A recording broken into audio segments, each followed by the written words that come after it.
Hello students, N के मित्तर law class में आपका स्वागत है। आज हम यहाँ पर एक इम्पॉर्टेंट टॉपिक कवर करेंगे।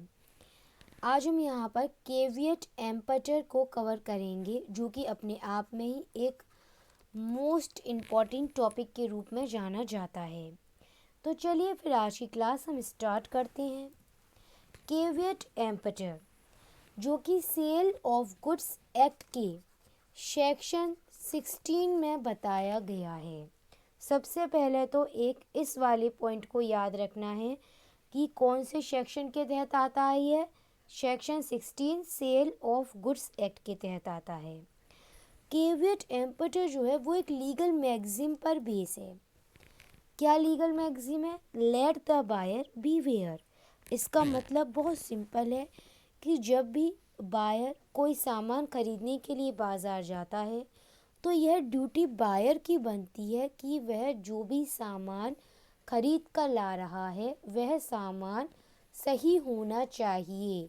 उस सामान के लिए सेलर लायबल नहीं माना जाएगा। इस नियम को कहते हैं लेट द बायर बीवेयर। बहुत सिंपल एक एग्जाम्पल हम बता देते हैं। सपोज़ करो दो पार्टी हैं, ए और बी। ए पोजीशन में है सेलर की और बी हो गया यहाँ पर बायर की में।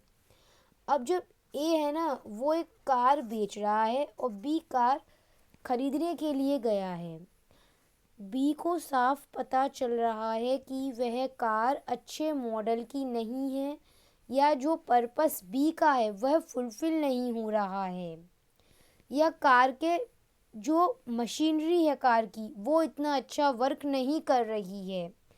उसके बाद भी अगर बी कार खरीदता है तो लायबल कौन होगा? एक और सिंपल एग्जाम्पल से आप समझिए। सिंपल से सिंपल एग्जाम्पल हम समझेंगे।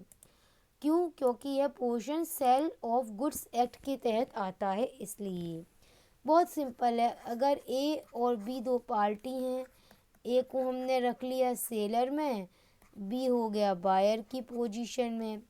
जो सेलर है वो वॉच को सेल करता है, बायर इससे वॉच को खरीदने गया है।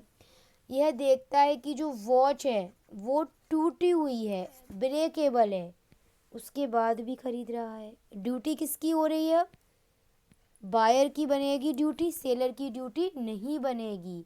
और यही नियम कहलाता है लेट्स द बायर बीवेयर। लेकिन इस नियम के कुछ एक्सेप्शन हैं। एक्सेप्शन मतलब यह है कि कुछ ऐसी कंडीशंस बताई गई हैं जिनमें बायर नहीं बल्कि लाइबिलिटी सेलर पर आ जाएगी और सेलर लाइबल होगा।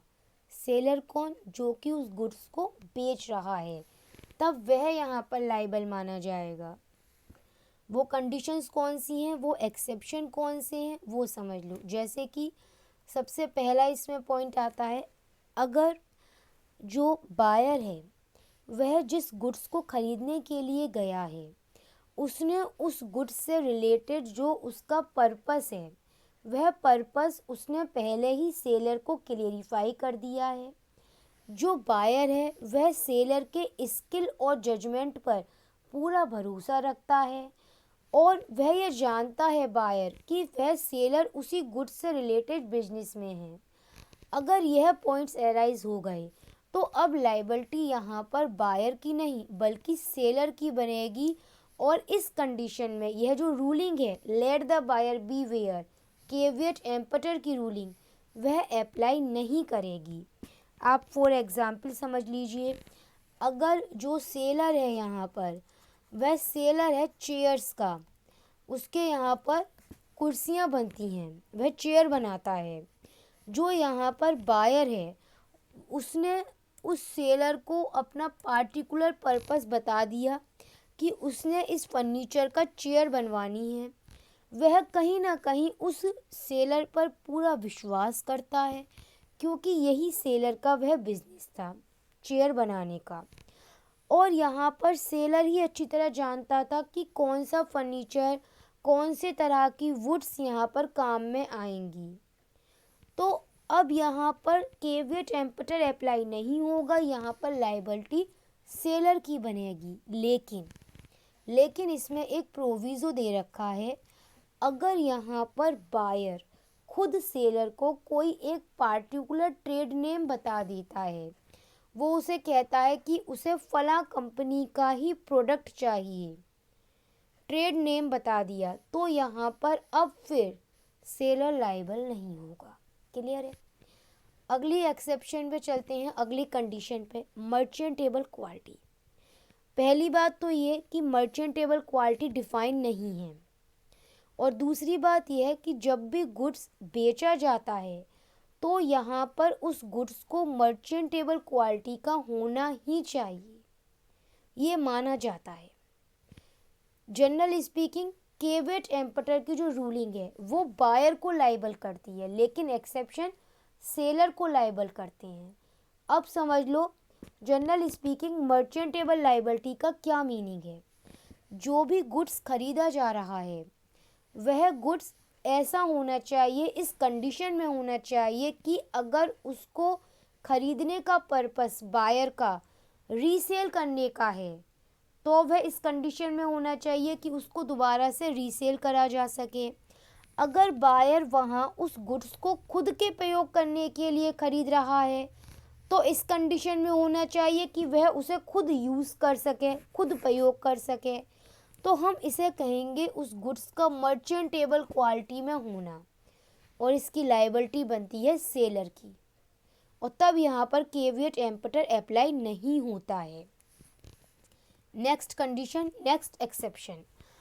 एक बात याद रखिएगा, अगर गुड्स को सैंपल के आधार पर, मतलब पहले सैंपल दिखाया गया गुड्स का, उसके अकॉर्डिंग ही सामान बेचा जा रहा है, तो यहाँ पर केविएट एम्पटर अप्लाई नहीं होगा। यहाँ पर ड्यूटी सेलर की बनेगी कि जो सामान उन्होंने सैंपल के रूप में दिखाया था, गुड्स भी उसी सैंपल के अकॉर्डिंग होना चाहिए। अगला पॉइंट आता है, इसे कवर करेंगे पहले हम, sale by sample as well as description.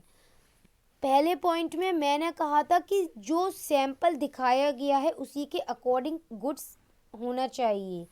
अगला पॉइंट, अगला एक्सेप्शन ये कहता है कि अगर सेलर ने किसी गुड्स को डिस्क्राइब किया है प्लस उसका सैंपल भी दिखाया है, तो यहाँ पर यह ड्यूटी सेलर की ही बनेगी कि अब वह गुड्स उस डिस्क्रिप्शन और उस सैंपल के अकॉर्डिंग ही होना चाहिए।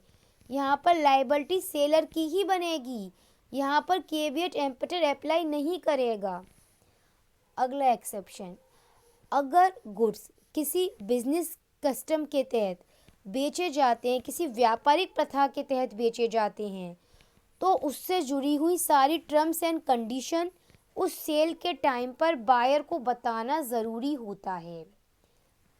Examination by buyer, important point है कि इसमें आप ये समझिए, जब कोई गुड्स बायर को बेचा जाता है, अगर उस गुड्स में जो खराबी है वो बायर को सामने नज़र आ रही है तो लायबिलिटी बायर की है, लेकिन अगर उस गुड्स में कोई ऐसी खराबी है जो कि एक्सपर्ट के द्वारा एग्जामिनेशन कर कर ही जांची जा सकती है, तब ऐसी कंडीशन में केविएट एम्पटर लागू नहीं होगा, बायर लायबल नहीं माना जाएगा। क्लियर है? इसी के साथ यहाँ यह सेक्शन, यह लेसन कवर हो जाता है।